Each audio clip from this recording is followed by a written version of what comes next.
This time is no longer mine to conquer. I must find another. Only time will tell. Welcome back, everyone. It's Charlie. This will be my full X-Men 97 Season 2, Episode 4 video. There are a whole bunch of Easter eggs, references, WTF moments from the comics, so we will break it all down.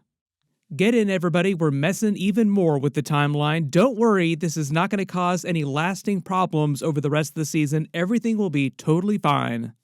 The title of the episode was The Rise of Apocalypse, which is based on the original Rise of Apocalypse comic that they're adapting for this TV series, with some changes too. But for the most part, they are doing that original comic book story. That details the birth and early years of Apocalypse as he starts as Sabbah and then eventually forms the Apocalypse persona and becomes that character you know from the comics, getting all of his armor, his celestial technology, all that stuff. The other big reference here from the comics is the Age of Apocalypse. During the episode, Apocalypse, once he becomes Apocalypse that we know and remember from the original animated series and from the comics, says, "I'm ushering in a new age. That is the Age of Apocalypse." But in the original Marvel comics back in the day, that was like a completely separate dystopian, post-apocalyptic timeline, not the main timeline. The way they're playing it on X-Men 97, though, is that is the normal timeline future for this universe, and they're trying to change it to some alternate timeline that is better. But one of the big ideas that Kang tries to tell Professor X is that he's seen all the different future possibilities, future different timelines, making more Loki references. They also visualize that kind of like the Web of Life and Destiny from the Spider-Verse, too. Telling him that he's seen every possible future, and in every possible timeline, they fail to stop Apocalypse. He always winds up becoming the Apocalypse that they all hate. But there is a little bit of hope. When he's bailing on this part of the timeline in the past and going back to the future to become Kang the Conqueror, like he puts his Kang helmet on from the comics, looked really, really cool. He tells Genesis that her future is just beginning and that Apocalypse might be stopped by some external force. I think what he's trying to say is that love is what's going to stop Apocalypse. Like, isn't the real Age of Apocalypse the friends we made all along the way kind of vibes? During the original animated series, Genesis here actually becomes a version of the X-Ternal character, like her character name is X-Ternal, and she becomes part of Gambit's backstory, which I think is going to also come full circle when Gambit becomes one of the new horsemen of Apocalypse. That's why I think he had that special heart-to-heart conversation with Rogue about him falling in love. Like, have you ever fallen in love to Apocalypse? Although he was Sabbah at the time, and he basically tells her that his life has been so crap so far that he hadn't even bothered to fall in love. But he does wind up getting married to Genesis and falling in love with her in the comics, and their children become his first 4 horsemen. So I think they're trying to hype up Genesis having a bigger role during this season on X-Men 97, at least during this part of the timeline. We'll see how they weave her into the future, too. At the beginning of the episode, they give Professor X the previously on X-Men this time. During the intro this week, they also changed it so that all the scenes are of the X-Men who are stuck in the past here. Magneto, Storm, Beast, Nightcrawler, Bishop, Professor X, Bishop falling through time, and Sabbah meeting them for the first time. We get a couple of scenes from Season 1 to remind you of things, like kind of a short recap. Professor X fighting Magneto during Season 1 to show that he kind of tries to do the same thing to Apocalypse and fails in the finale here.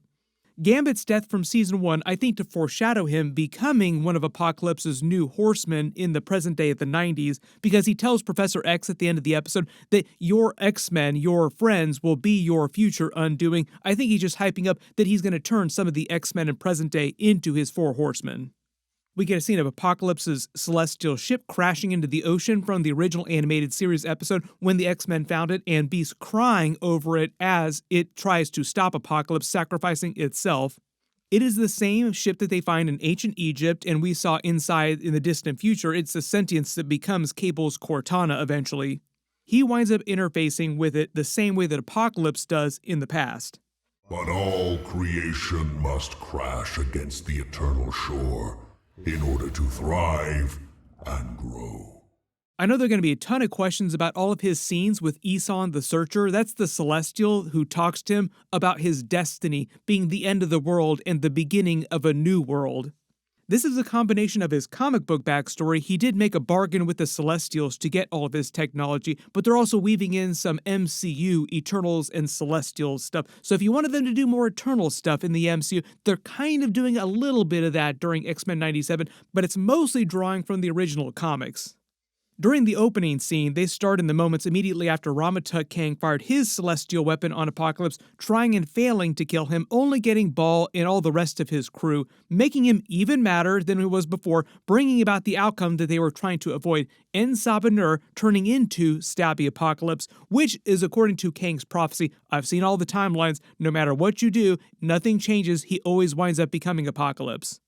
Professor X says that even in this state, before he gets his big glow up, his big power up, he's still full of too much rage and too powerful for him to use his powers to calm his mind, and doesn't want to mess with his mind without his consent at this point. Like, he's still trying to play on consent, like it's a big deal for Professor X. Later, once he gets the big celestial power up, his mind is too powerful for Professor X to stop. Apocalypse then gives them a chance to tell them the whole truth about their time travel, and they argue about the butterfly effect, the morality of messing with the timeline. Should we do this? Can we do this? The way that Kang tells it, they can't do it. No matter how much they try, they're not going to change it. Rogue then talks about Gambit when she mentions everyone they've lost and that she might be able to bring him back to life, changing the timeline, and possibly everybody else that died on Genosha too. Magneto then destroys Bishop's time travel band to prevent him from taking anyone back before they can accomplish his goal of fixing Apocalypse in the past, which obviously doesn't work, and it's why Forge stopped getting the signal from his time band in the future. Also setting up the idea that Bishop's going to be able to use the celestial technology on their ship to repair the time travel devices, which he does. Professor X then explains everything about the future to Apocalypse, well, maybe not everything about him turning into a monster, but everything about their X-Men team, and that Apocalypse could potentially become the first X-Man, which he references later. How dare you try to turn me into your first X-Man? The whole idea here is that Apocalypse has grown too cynical because of how hard his life has been since he was born. Everybody that he's ever loved or cared about has died or abandoned him. Which is also, I think, setting up the idea that love, quote-unquote, is going to save everything in the past. Like, maybe that's the one thing that the X-Men have not tried yet that might work on Apocalypse, because all the other things that Kang implies that they try are mostly just fighting him in different ways during different parts of the timeline, and fighting him the traditional way is not working. So they need to try some other way to hack the equation here, and that might be Genesis and Apocalypse's heart, so to speak, metaphorically. Professor X reads his mind and sees his history. We see him as a newborn and his mother, who looks a lot like Genesis, but it's not Genesis because Apocalypse is meant to be the first mutant in this timeline. Genesis is also a super powerful Omega-level mutant, but the way they're explaining it, she was born after Apocalypse. They make it seem like his mother abandons him, and he believes that his mother abandoned him as a baby, but that might not be totally correct. I think the idea is that Apocalypse is perceiving this wrong, and she was forced to leave him, and she actually really did care about him. Maybe he'll learn about that at some point in the future. Maybe also one of the keys to defeating Apocalypse, making him slightly less evil. We then see the montage of him growing up over the years. He gets captured by Kang's slavers, made to work on his pyramids, his structures, monuments to himself, after Kang came back to the past to start looking for the celestial ship. When he's younger, though, I believe it's still meant to be Ozymandias' father, who's Pharaoh at this time. It's before Rama has gone back and supplanted him. Apocalypse was. Apocalypse is. You have to remember that Ozymandias, who we see in the future, was the son of the former pharaoh before Rama. Apocalypse then turned him into living stone and forced him to serve him for all time. Maybe we'll see the origin of that in some future episode.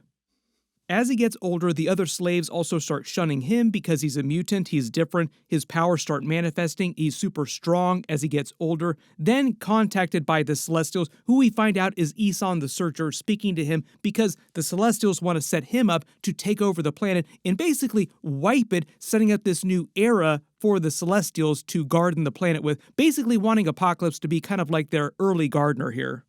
We'll dig into this later in the video when we get to that part of the episode, but that's what Eson the Searcher meant when he said the end is the beginning of a new era with the Celestials experimenting with Earth. That can't happen until Apocalypse wipes the planet, basically. So it's one of the reasons why the Celestials always wanted Apocalypse to be their guy on the planet. Like, you're the main guy who we're going to set to do all these things. But when he says, come be eternal, that feels like a reference to the Eternals and the Celestials. For those of you that want to see the Eternals come back in the MCU in some way, mostly people talk about live action, but there's some Eternals references during this too.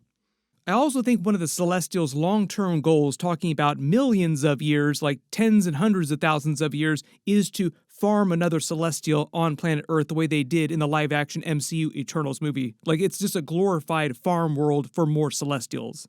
He calls the range beneath the celestial constellation the Gardener's Gaze, which is basically Esau the Searcher's gaze because he's so massive. Also in the comics, the Celestials are called Cosmic Gardeners, so that's why he said the Gardener's Gaze. As they get closer, the Celestials reveal they have a special field above their ship, probably protecting it, like just something protecting the ship itself. Rogue has that really cool, very deep conversation with Apocalypse about love and life. She tells him all about Gambit's death, and they're implying that's why Apocalypse in the future resurrects him as his horseman. It gives him the idea because Rogue talked about him in the past and how much he meant to the X-Men.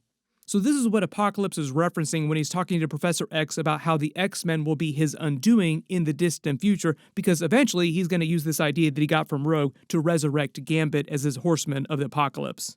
Back in Kang's fortress, Genesis puts on the telepathic helmet on his head. It's green, but it's meant to look exactly like Professor X's Cerebro helmet from the future, which Kang would have stolen from a museum in the further future, like he stole Dr. Doom's time travel platform, allowing him to get to the past in the first place. So you have to remember that Kang starts out being Nathaniel Richards many thousands of years in the future. He finds a museum with all these ancient technologies. One of them is Dr. Doom's time travel platform. He steals that along with a bunch of other tech from the past, but makes it seem like from the future, and goes back to ancient Egypt to style himself as Rama. Beast made a funny reference to this in a previous episode where he was talking about Kang's future robots somehow being super lo-fi. Like, how can they be lo-fi if they're from the future? It's because they're from a museum in the very distant future. All of Kang's stuff from the future he just stole.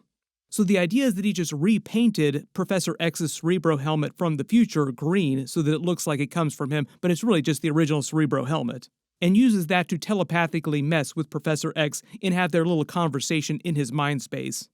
They reveal the temple is Kang's Sphinx ship from the comics with the celestial ship buried inside, but the way they're playing it on the series, this Kang didn't use the Sphinx ship when he came back like the comic book version.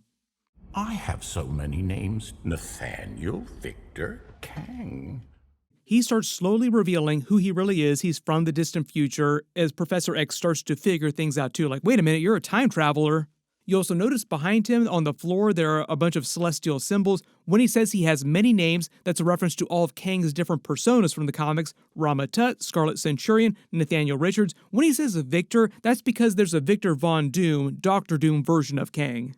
Jonathan Majors in the MCU played versions of all them during Ant-Man the Wasp Quantumania's post-credit scene. They were going to do Avengers 5 as Kang Dynasty, but they were going to play it as if all these different versions of Kang came from different timelines, different realities. In the comics, it's always the same singular version of Kang, just pretending to be different people wearing different outfits. This is also why at the end of the episode, when he bails on this part of the timeline, says he has to find another timeline to conquer, quote-unquote, because he's going to become his Kang the Conqueror persona, as he puts the helmet on from the comics. They get really timey-wimey with this part of the episode and him explaining all the different timelines, because he talks about his own different timelines and Professor X and the X-Men's different timelines too, saying that he's seen them all. So it's almost like a bootstrap paradox, or like the chicken and the egg, like which came first. Does Kang get the idea to turn into these other personas eventually, or does he get the idea from seeing his own future timelines? As I said, they visualize all the different timelines, kind of like the spider's web, another reference to the Web of Life and Destiny from the Spider-Verse movies, more so than it looks like the Loki version of all the different timelines. When he mentions the Axis, that's a reference to the Axis of Time from the original animated series, which was a big plot point. Apocalypse gets trapped there and uses it as his base eventually. They got really timey-wimey with the original animated series. He then reveals his true goal in coming here was to get the celestial power in the ship before Apocalypse did, to prevent him from rising, so even Kang in the distant future wanted to get rid of Apocalypse, also in the future. Kang then shows Professor X all of his possible futures, the X-Men's future timelines, and in each one, they fail to stop Apocalypse and his rise. But like I said, there's probably a couple things that the X-Men have not tried yet, and it probably has something to do with Genesis. When he steps out of the vision, the conversation, they go back to the actual ship. You see a bunch of broken celestial symbols on the rocks all around the Sphinx. B says there are trace gamma particles everywhere, a cool Hulk reference. All the hieroglyphics inside the Sphinx would be ancient even for this time, depicting the people of that time meeting the Celestials and the Eternals. He says it was created 10,000 years ago from this point, making it more like 15,000 years before the present day of the 90s, which I feel like is another Eternals reference when the Eternals first came to Earth to start cultivating it at the dawn of civilization. Then the god who fell from the sky is Isan the Searcher, and he looks more like his original comic book portrayal, the way he's visualized in the comics. The MCU version looks just a little bit different. All the different members of the Celestial Host had their own different jobs. Isan the Searcher's job was to search for different planets for them to cultivate and experiment with. So the whole idea here is that Isan the Searcher found planet Earth, thought that it'd be a good planet to experiment on, and sets up Apocalypse to be that gardener to start their new experiment, but he needs to wipe the planet, so to speak, before the Celestials can begin. The end is the beginning. You are here to bring about the end. So it's kind of like the Eternals made Apocalypse their four horsemen of the Apocalypse. The Celestials are trying to say that his name was supposed to be Apocalypse because he is the Apocalypse. Beast then starts clocking that the Celestial signature is the same one as Apocalypse's ship from the future, and Rogue mentioning deja vu, and then realizing, oh wait a minute, we were here during the original animated series. Everybody remembers that episode. Beast almost fell in love with, made a new friend with the ship, which he was sad to see die as it sacrificed himself, and he thought that it was destroyed. But remember, in the distant future, 3,000 years in the future, you find out that Apocalypse's base is now in the Atlantic Basin. That's where the ship crashed. So the idea is that the ship was not destroyed when it fell into the ocean. It just sat there at the bottom of the ocean for long enough until the oceans dried up thousands of years later, and at some point, Apocalypse just moved back into the ship. You disturb my regeneration. So all the creatures from across the stars references are to the Celestials themselves, which is from the original comics. Apocalypse in the comics made a bargain with the Celestials to be their representative on Earth, and this is sort of like them adapting a version of that. You notice the central chamber is the exact same one we saw Apocalypse, where he was controlling the ship in the distant future in his regeneration chamber, and where Cable later bonded with the ship and it became his Cortana. You also notice on the wall, Celestials have etchings of the X-Men and Apocalypse depicting things that are about to happen, like the Celestials knew what the future was going to be, and it's depicted all over the walls here, as we also saw in the future too. They even knew about the X-Men time-traveling to the past, and knew about Magneto rebelling against Apocalypse and trying to stop him here and dying. Talk about getting full Doctor Who here with the X-Men, full timey-wimey. This is when Apocalypse, seeing all these drawings and his own depiction sitting on his throne with the skulls, realizes that it was always his destiny and the X-Men were trying to stop him from his destiny, but perceives it as this big affront, and the X-Men trying to explain, no, we were actually trying to turn you into somebody good. And as Kang foretold, it does not work. He still turns evil, and they start fighting. He makes another reference to almost becoming the first X-Man, and then another reference to his mantra, survival of the fittest, as he starts to interface with the ship. It forms into a giant Apocalypse head where he gets his celestial armor from. This design is also from the comics too, just like a giant Apocalypse head. And even without all of his upgrades, he's still able to solo all of them at the same time, and they're unable to stop him from bonding with the ship. Once it starts, he has this cool mind space meeting with Isan the Searcher, and it's his voice that Professor X heard in the previous episode, the booming voice talking about the shore on eternity. He then says all creation is forged through destruction, the end bringing forth the beginning returning to the end, is a reference to the Celestials gardening the universe, going around the universe, destroying cultures that don't feel like they work out, trying to set up new cultures, new beings, new races.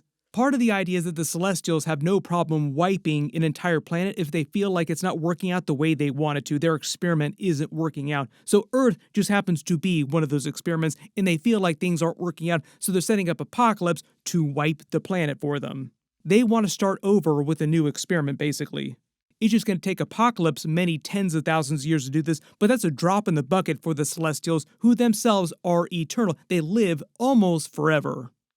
He then tells Apocalypse, you'll be the end of things, but all creation must crash against the eternal shore. I love the way that they verbalize this too, because it's a quote that Apocalypse had in the original animated series during his earlier episodes when he was first appearing, and they also make him say it here, so he was just repeating what Isan the Searcher told him in this moment. Really love the way they animated Apocalypse's magical girl transformation here. That's kind of what's going on here. It's kind of like He-Man's transformation, his magical girl transformation. You also notice when he gets his celestial armor, the structure of his face changes and his voice also changes register too, so he starts sounding more like he does in the present day of the 90s. His first act after becoming Apocalypse is to try and destroy Kang in revenge for enslaving him originally and killing all of his people. So we see his ship rise from the ground, all really cool. Magneto tries to teach him by example, don't be stabby like me, it didn't work out for me, it won't work out for you either, but of course he's not going to listen.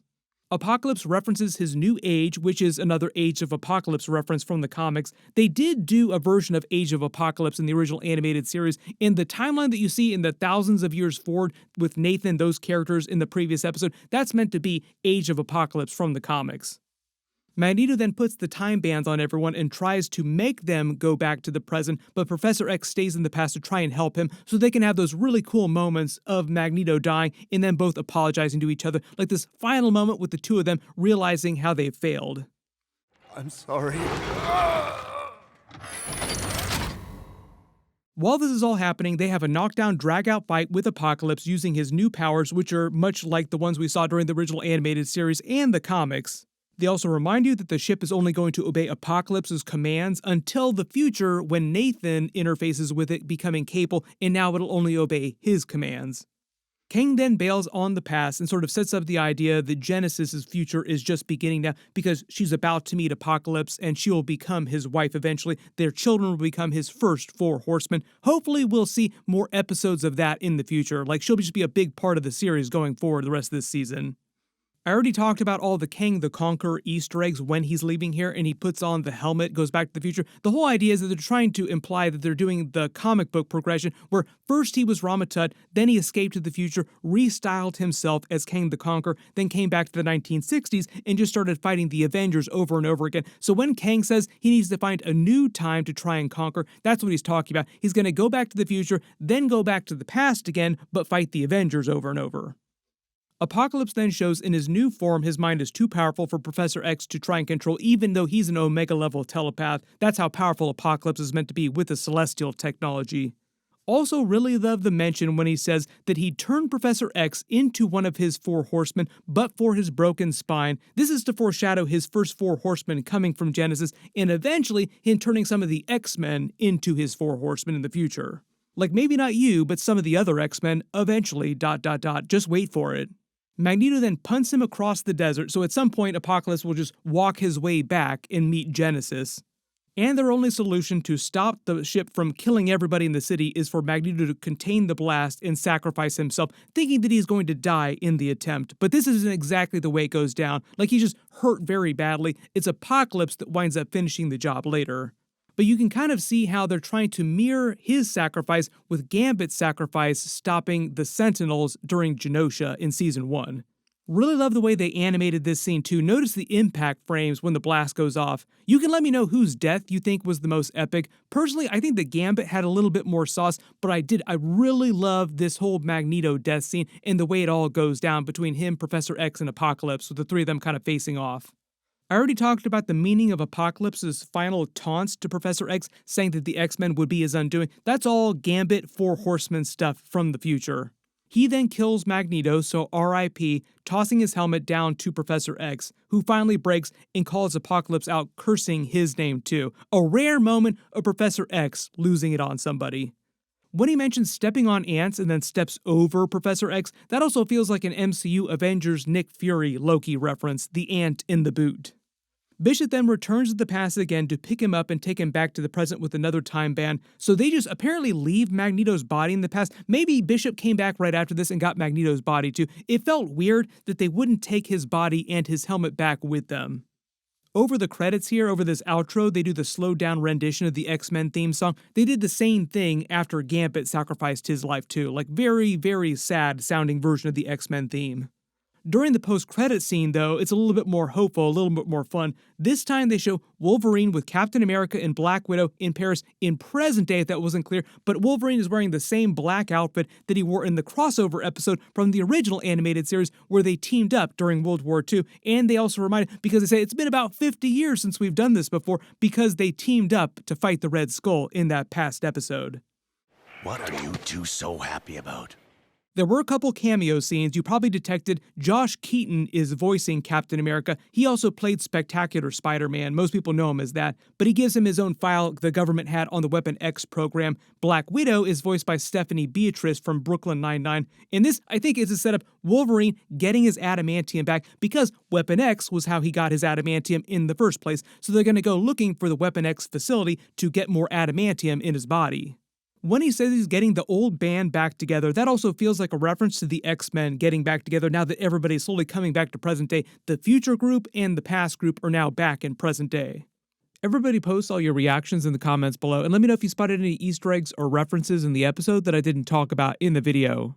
My full episode 5 video will post next week after they release it. Be sure to enable alerts for my channel so you don't miss that. Everybody click here for that episode. I'll update the link as soon as I post it. And click here for all my other X-Men 97 episodes. Thank you so much for watching, and I'll see you guys in the next one.